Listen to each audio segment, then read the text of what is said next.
தீபாவளி ஒரு ஹிந்து ஃபெஸ்டிவல் மட்டும் கிடையாது. சீக்ஸ் அண்ட் ஜெயின்ஸுமே இதை செலிப்ரேட் பண்றாங்க.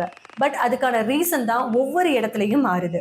சீக்கிய மதத்தோட 6வது குருவா இருந்தவர் தான் குரு ஹர்கோபிந்த். முகல் எம்பரர் ஜஹாங்கீர் பீரியட்ல ஸ்பெசிஃபிக்கா 1617 அண்ட் 1619க்கு நடுவுல தான் சீக் கம்யூனிட்டியோட இன்ஃப்ளூயன்ஸ் ரைஸ் ஆக ஆரம்பிச்சிச்சு.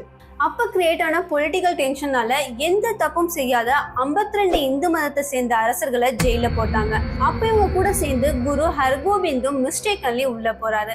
தென் குரு ஹர்கோபிந்த் ஒரு சீக்கிய குருன்னு தெரிஞ்சதுக்கு அப்புறம் அவரை ரிலீஸ் பண்ண சொல்லி எம்பரர் ஜஹாங்கீர் ஆர்டர் ரைஸ் பண்றாரு. பட் அதை ரெஃப்யூஸ் பண்ண குரு ஹர்கோபிந்த் தன்னோட சேர்த்து இந்த 52 அரசர்களையும் ரிலீஸ் பண்ணாதான் தானும் வெளியே வருவேன்னு சொல்ல அவரோட விருப்பத்தை ஏத்துக்கிட்ட ஜஹாங்கீரும் எல்லா அரசர்களையுமே ரிலீஸ் பண்றாரு. சோ இவரோட நீதியையும் இரக்கத்தையும் கூட்டு சுதந்திரத்தையும் சிம்பலைஸ் பண்ற விதமா சிக்ஸ் தீபாவளியை செலிப்ரேட் பண்றாங்க. இன்னொரு பக்கம் சமணர்கள். சமண மதத்தோட 24th அண்ட் லாஸ்ட் தீர்த்தங்கரா அப்படின்னு சொல்லப்படுற மகாவீரர் அரச குடும்பத்துல பிறந்து ஆன்மீக ஞானத்தை தேடுறதுக்காக துறவரம் போறாரு. அப்படி சர்வ ஞானத்தையும் அடைஞ்சவர் கடைசியில கிமு 527ல பீகார்ல இருக்க பவாபுரியில தீபாவளி அன்னைக்கு நைட்டு மோட்சம் அடைகிறாரு.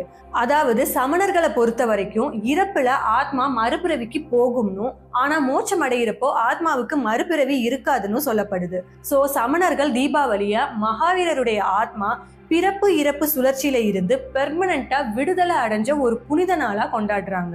அண்ட் இன் நார்த்தன் இந்தியா ராவணனை டிஃபீட் பண்ணிட்டு வந்த லார்ட் ராமா அண்ட் சீதா தேவியோட ரிட்டர்னை செலிப்ரேட் பண்றாங்க.